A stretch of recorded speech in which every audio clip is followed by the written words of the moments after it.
Hi, Dave Snyder from Realtor's Neighborhood One back here again. And today's topic is 3 top questions my buyers ask me when we start showing homes. The first one is how do I make a winning offer? How do I get my offer recognized by the sellers as being the best one there? The second one is how much should we offer?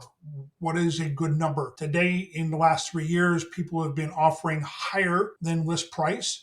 There's a strategy to that and one that you don't get reckless with. And I'll explain that in a minute. And finally, the third one is, do we do inspections?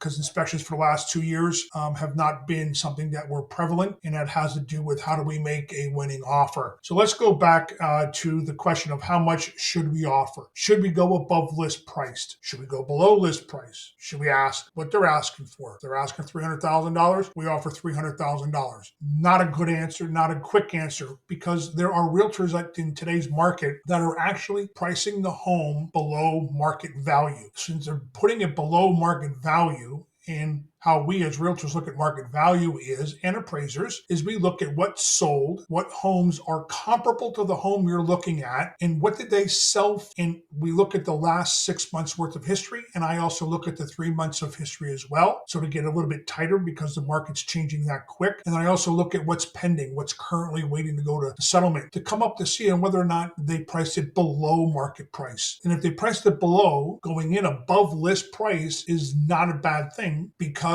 you're still below the market value. So some people got all freaked out when you're paying above list price, and that strategy has been used now for the last 2 years plus. Now, times have changed. They're changing now. More agents are starting to price at market value.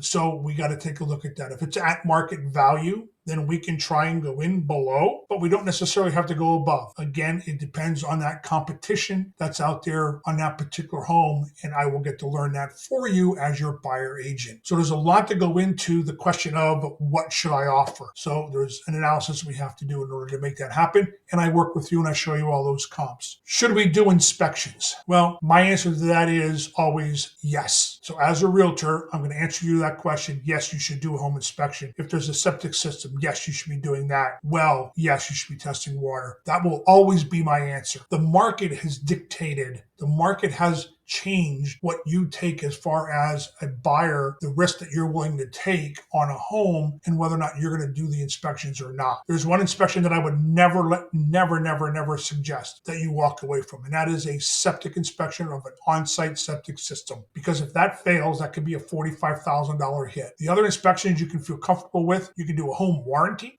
If you don't do a home inspection, you can do a home warranty. They cost relatively the same as an inspection, but it's not a replacement for that inspection. They do cover quite a bit of things, but you don't want to look at it as a replacement. You just want to look at it as a little bit of insurance. So when it comes down to inspections, you're always going to hear from me, yes, you should do it, but the marketplace is dictating this. And then you're going to, as a buyer, have to make that informed decision.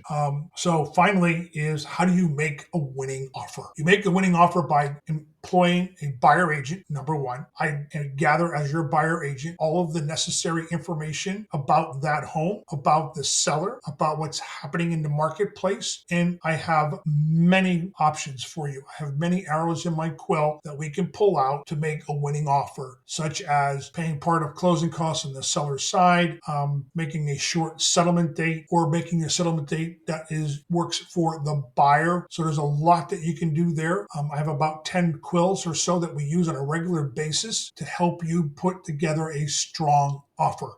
So again, the top 3 questions I get are, should I do inspections? How do I write a winning offer? And how much should I offer? There are many more questions involved. If you like, please give me a call. Again, Dave Snyder, Weichert Realtors Neighborhood 1, 484-256-6127. And if you're liking these videos, please do like and subscribe to my YouTube page. I'd appreciate that very much. Have a great day.